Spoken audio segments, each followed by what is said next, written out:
السلام علیکم ورحمۃ اللہ وبرکاتہ۔ حکیم حافظ ذوالفقار احمد چوہان آپ سے مخاطب ہے۔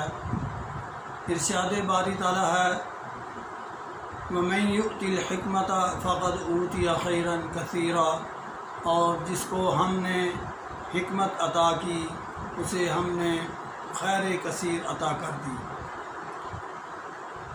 آج ہم جس موضوع پر بات کریں گے وہ ایک کامن مرض ہے، سر کا درد۔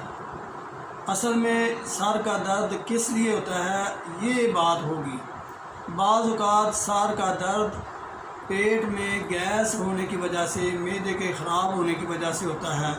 ہم سر درد کی گولی کھا لیتے ہیں لیکن معدے کا علاج نہیں کرتے، تو ہم کہتے ہیں کہ لو جی اس کا آرام نہیں آیا۔ اور بعض اوقات ایسا ہوتا ہے کہ نساء میں یعنی عورتوں میں ورم ہوتا ہے رحم کا، جس کی وجہ سے سر میں درد ہوتا ہے۔ تو کیا یہ جاتا ہے کہ سر درد کی گولی کھا لیں اور اس کا جو اصل وجہ ہے اس کا علاج نہ کریں، تو پھر ہم کہتے ہیں کہ سر درد کو آرام نہیں آیا۔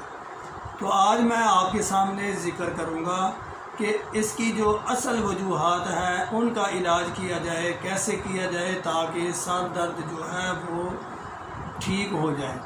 تو سب سے پہلے اگر معدے میں گیس کا مسئلہ ہو تو سر درد ضرور ہوتا ہے، تو اس کے لیے ضروری ہے کہ آپ آسان سا نسخہ ہے، یہ پودینہ ہوتا ہے، پودینہ، خشک پودینہ لے لیں اور اجوائن، دونوں کو برابر وزن میں پیس کر پاؤڈر بنا لیں اور صبح دوپہر شام 1 چمچ کا چوتھا حصہ نیم گرم پانی کے ساتھ کھا لیں۔ میرے اللہ کے فضل سے یہ گیس نہیں رہے گا، اور گیس نہیں ہوگا تو سر میں درد نہیں ہوگا۔ دوسرا میں نے آپ سے ذکر کیا تھا کہ اکثر عورتوں کو رحم میں ورم ہوتا ہے جس کی وجہ سے سر میں درد شروع ہو جاتا ہے۔ تو اس کا علاج یہ ہے کہ آپ یہ سنڈ ہوتی ہے، سنڈ اور ہلدی، ان کو برابر وزن لے لیں، ان کا پاؤڈر بنا لیں اور اسی طرح صبح دوپہر شام آپ اس پاؤڈر کو 1 چمچ کا چوتھا حصہ نیم گرم پانی کے ساتھ استعمال کریں۔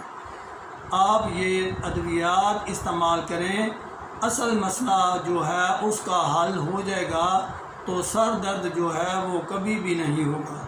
آپ کے سامنے میں نے حکمت کا نچوڑ پیش کر دیا ہے، کوئی ہے جو اس کو سمجھ لے۔ ہم آپ کے ساتھ ایسی ویڈیوز شیئر کرتے رہیں، اس کے لیے ضروری ہے کہ آپ ہمارا یہ چینل ضرور سبسکرائب کریں۔ شکریہ۔ وما علینا الا البلاغ۔ السلام علیکم ورحمۃ اللہ وبرکاتہ۔